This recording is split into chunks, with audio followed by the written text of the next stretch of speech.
আসসালামু আলাইকুম, সবাইকে ঈদ মোবারক। আজকে যেখানে রয়েছে সেটি ঐতিহ্যবাহী হযরতপুর হাট। আর এই হযরতপুরের হাটের পাশে যে নদীটি রয়েছে সেটি ঐতিহ্যবাহী ধলেশ্বরী নদী। এই বর্ষার মৌসুম কাছাকাছি এবং এই বর্ষার মৌসুমে কিন্তু ধলেশ্বরী নদী পুরো টইটম্বুর হয়ে যাচ্ছে। আজকে এই ধলেশ্বরী নদী নিয়ে আপনাদেরকে জানানোর চেষ্টা করব। দর্শক, আপনারা দেখতে পাচ্ছেন যেখানে দূরত্ব একটি ব্রিজ দেখা যাচ্ছে। এই ব্রিজটি নিয়ে কিন্তু অনেক অজানা কাহিনী আছে। এই ব্রিজের এখান থেকে কিন্তু আসলে অনেকের জীবনের স্মৃতি লুকিয়ে আছে। এখান থেকে অনেকে লাভ দিত, অনেকে গোসল করতে পারে, অনেকে এখান থেকে মরা লাশও ভেসে উঠতে দেখেছে। এখানে অনেক স্মৃতি বিজড়িত রয়েছে ধলেশ্বরী নদীর যে তিন গাঙের মোহনা, শুধু ধলেশ্বরী নয়, কালীগঙ্গা এবং যেটাকে বলে বুড়িগঙ্গা, এই তিনটি গাঙের মোহনা এখান থেকে দেশ বিদেশের বিভিন্ন বড় বড় আপনার যেটাকে বলে নদীর মোহনার সাথে মিলিত হয়েছে এই ধলেশ্বরী নদীটি। যদিও মোবাইলে জুম করে দেখানো হচ্ছে, নদীটি কিন্তু এখন যে বর্তমান অবস্থা, কয়েকদিন পরে কিন্তু এই নদীতে বিশাল বড় বড় শিশু উঠবে এবং এই শিশুগুলা কিন্তু দেখা যাবে। এখনও যদি আমরা একটু জুম করে দেখাই, এখানে মাঝে মধ্যে শিশুর আনাগোনা দেখা যায়, যেটাকে অনেকে আবার ছোটোখাটো ডলফিন মাছ বলে চালিয়ে দিতে পারে আর কি।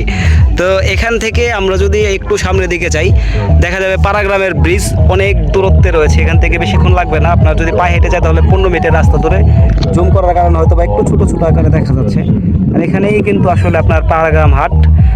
আর এই সামনে থেকে যদি আমরা বর্তমান যে জায়গাটিতে অবস্থান করছি সেটা কিন্তু ঐতিহ্যবাহী হযরতপুর হাট।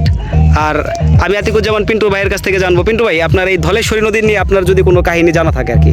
ধলেশ্বরী নদী একটা বিশাল ব্যাপার। এটা আসলে অনেক বড় ব্যাপ্তির ব্যাপার। এই ধলেশ্বরী এক সময় আপনার অনেক নৌকা স্টিমার চলতো এবং এই নৌপথ দিয়েই আমরা ছোট সময়ে এই নৌপথ দিয়েই আমরা কি বলে গাবতলী, এখানে স্যালোবোট দিকে যেত। এই স্যালোবোট দিয়ে আমরা গাবতলী গেছি।